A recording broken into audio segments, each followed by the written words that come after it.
Əməkdar jurnalist Ayzər Ayxan yazır. Ölkə gündəmi Ramiz Mehdiyevin həbs xəbəri ilə dolub daşır.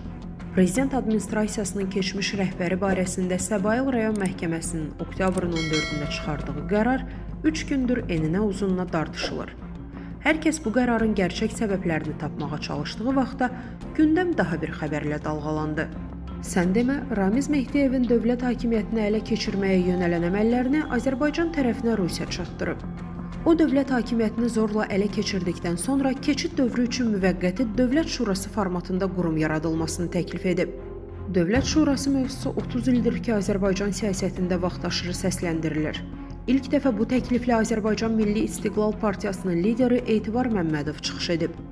O, 90-cı illərin əvvəllərində bir neçə dəfə Azərbaycanda Prezident Üsul İdarəsinin yığışdırılmasını, əvəzində Dövlət Şurasının yaradılması ideyasını irəli sürüb. 1995-ci ilin Amon qiyamı ərəfəsində Rövşən Cavadov da Dövlət Şurası ideyası ilə çıxış edirdi.